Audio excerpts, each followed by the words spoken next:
ci waxin xam nag léegi ba xam est-ce que da koy percer est-ce que da koy gravir est-ce que da koy contourner nu muy def mais gis nga ku ci nekk ak bosam ku ci nekk ak bosam gis ngeen am na loo xam ne amul clé squelette yoon bu yomb amu fi bu fekkoon mbir yàlla dafa bëgg mu yomb wax dëgg neex la ñuy bind lépp mat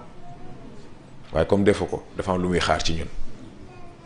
c'est très important moo tax yitte ku nekk la mu dem def exploration boobu moo koy permettre mu am xam-xam googu moo koy permettre nag léegi mu xam fan lay jaar ba li mu soxla ci boppam mu mën ko am moo xam ci cadre physique la moo xam ci cadre mental la moo xam ci cadre spirituel c'est très important ba tontu naa question bi. pour dolli si barrière yooyu nag barrière yooyu ñuy wax léeg-léeg ne neen barrière yooyu des fois société bi ñoo koy teg. de créer la yokkal la ay barrières sax. est-ce que barrière yooyu noonu société bi la tegal est-ce que da nga obligé écarté wu de la société pour dindi ko wala aussi boo nekkee ci biir itam si société bi nan nga mën a moomee sa bopp ba mën ko écarter. c'est un problème d'environnement mais environnement bi ça n'a rien à voir ak société bi ça a tout à voir ak yow environnement bi nga nangoo nekk ban la parce que am na ñoo xam ne dañuy naan bon société bi nangam ak nangam fekk yàlla xam ne li leen intéressé mooy ñu def li ñuy def ba pare nit ñi naan leen yow nekk jàmbaar nga gis nga genre boost dopamine boobu moo leen intéressé mën a se sentir bien se sentir supérieur se sentir utile fekk boobu société bi moo leen intéressé wala dañ nangul def face par rapport ak seen égoïsme par rapport ak vision boobu gis nag différence bu jar a def la gis nga ki nga xam ne dëgg-dëgg li ko intéressé mooy moom ci boppam ay principe am ak fonctionnement am yoonam ne ko ci li keneen xalaat c'est aussi simple que ça diw dee nangam xool ko ni mu mel bla bla bla sa yoon.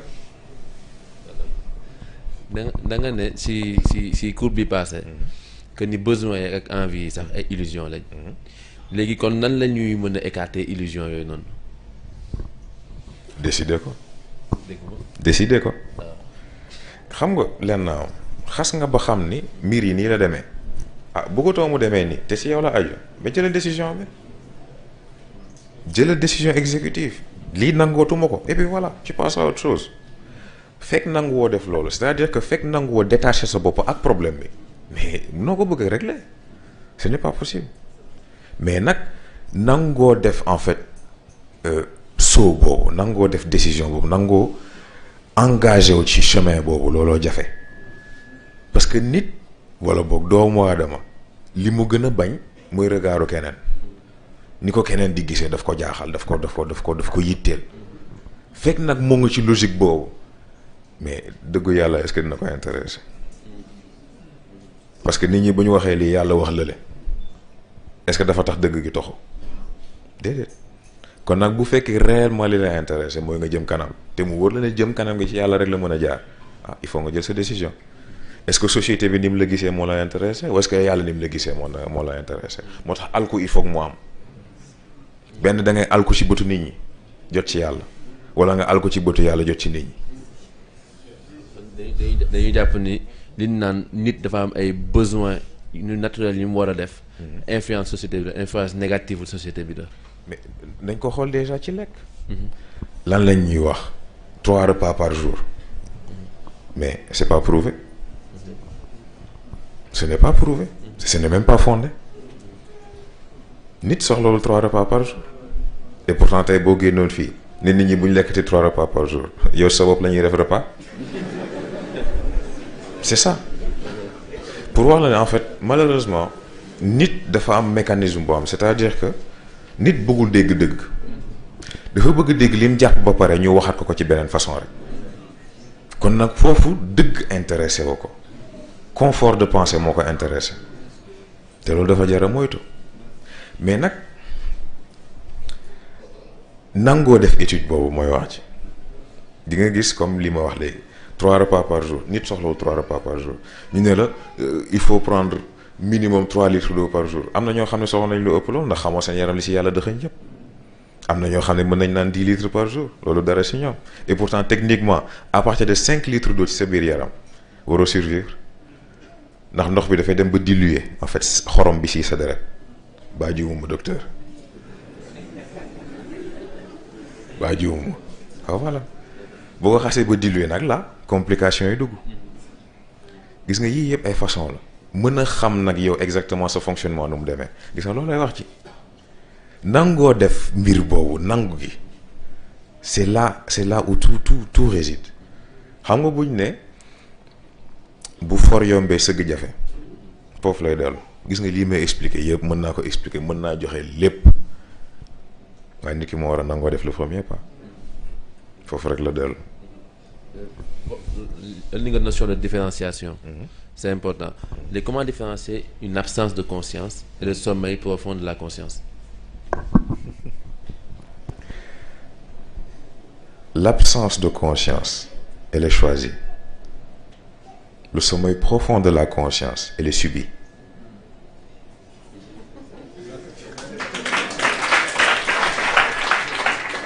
C'est très important. Parce que xam nga dañuy wax animal l'homme animal nangam ak nangam mais lan moo tax loolu parce que yaram mën na fa nekk xel mën na fa nekk ruux sax mën na fa nekk waaye problème mooy noyau bu fayee liaison bi war a am entre trois ay doxul fonctionnement bi war a am entre trois ay doxul yaram dootul def différence entre li ma soxla ak li ma bëgg xel dootul def différence entre lii logique la lii du logique ruux interférence lay am dootul jotati ci xol dootul mën a jot xel kon moom it communication am ak moo ba waaye sauvetage am du ko mën a def là on parle de l'homme animal une brute épaisse xamul lu dul moment bi xamul lu dul léegi xamul lu dul léegi laa xiif xamul lu dul léegi laa mar xamul lu dul léegi laa bëgg lii nii foofu logique duggatul morale duggatul dara duggatul c'est un animal enragé qui n'est intéressé que par sa propre soif kon nag foofu nit sàggan ba àgg foofu loolu mënul nekk rek lu xëy rek am tayeef la tayeef goo gis nag sanction dana am parce que propriété divine la nit moomul boppam propriété bi ko yàlla jox la sàggane ah boo demee nag ñu posé la amende sa problème la moo tax dañuy wax rêve ou illusion. C'est quoi l'impact sur la dimension mentale? bon xam nga dafa yomb dégg ndax ki nga xam ne tey jii dafa tëdd gis ak ki toog xalaat ni man tey lii lay gént gis nga foofu la affaire bi nekk c'est vrai nag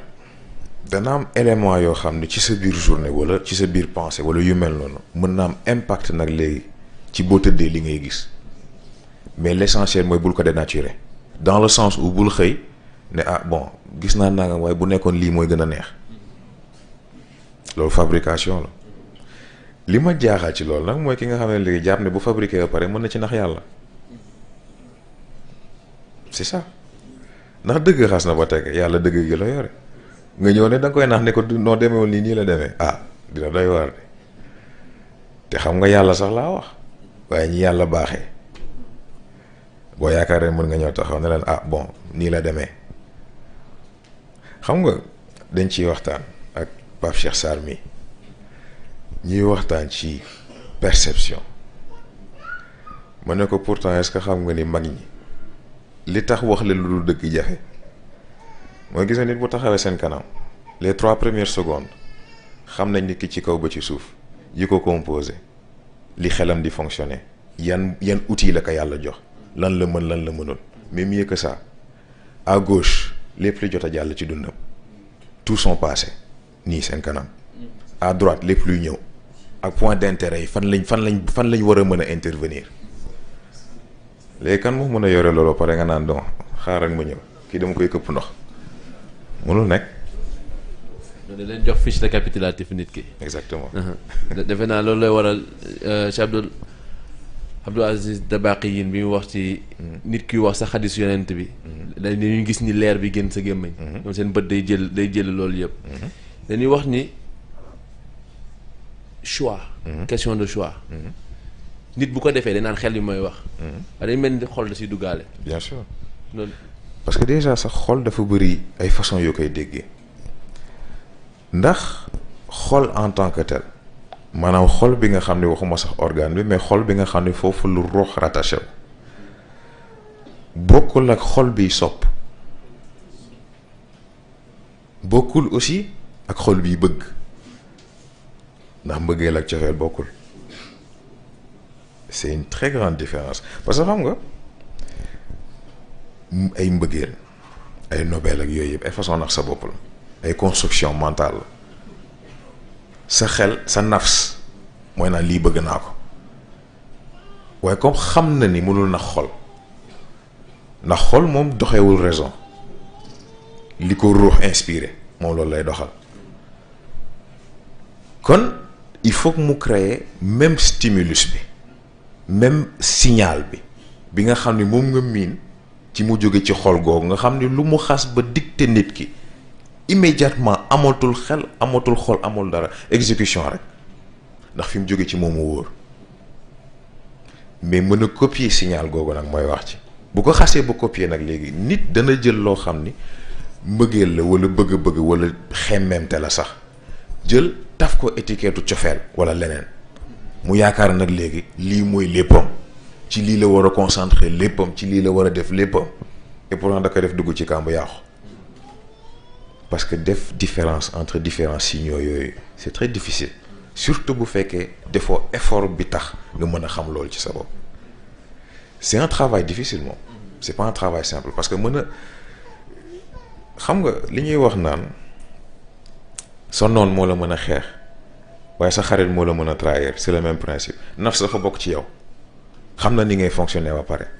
kon nag mu mën a xool nan la lay dugalee ci kàmb daf koy yomb mais nag nit ki il faut mu mën a am un certain degré de recul il faut mu am benn tey gi tey googu moo koy permettre nag léegi mu mën a déglu ba xam parce que gis nga nafs boo seetloo ay façon yëpp dafa xumb nafs dafa xumb dafa bëri ay dugg fi génn fi def lu ne ruux dafa tey ruux moom la coow li bëri da yëg na la kay dugg fii mu jeex mais nag mën a xàmmee nag façon boobu moo jafe ndax xam nga malheureusement nit ñi